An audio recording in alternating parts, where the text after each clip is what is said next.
કે પોલીસ તમારા ખિસ્સામાં એટલો મોટો હપ્તો થાય છે ને અમદાવાદથી ગાયબ કરાવી દઈશ. આ શબ્દ તારો બના ભાઈ પોલીસના દેખતા હું છોકરી કરીને ભાગી છું રેલવે સ્ટેશનની પાછળ છુપાઈ ગઈ.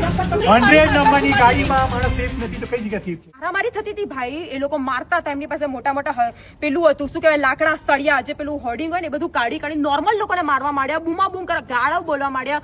પોલીસ કલાક સુધી આવીને મેં તને પટ્ટો કાઢ્યો, મને પટ્ટો લઈને સીધો માર્યો.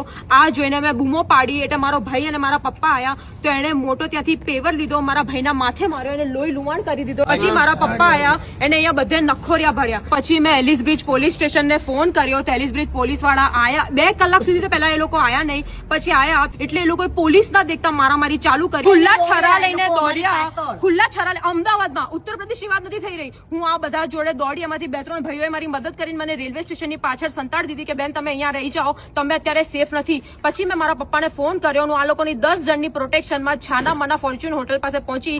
ત્યાં બી એ લોકો પોલીસ ના દેખતા લાકડી લઈને દોડ્યા, અમારા પપ્પાને બૈડે માર્યું, મારી ગાડીનો કાચ તોડી કાઢ્યો. અને આ પોલીસ ફૂલ કરપ્ટેડ છે. પોલીસ એવું કીધું તમારી સલામતી એમાં છે, તમે અહીંયાથી નીકળી જાઓ. ત્યાં અમે પોલીસ સ્ટેશન એલિસ બ્રિજ પહોંચ્યા તો બધા ગુનેગારોને ત્યાં એસીમાં બેસાડ્યા. એ લોકો કોલ્ડ ડ્રિંક પીતા હતા અને એ લોકો હસી મજાક કરતા હતા અને એ લોકો પાસે 500ની નોટના બંડલ હતા. આખું Ellis Bridge police station corrupted છે, કરપ્ટેડ છે.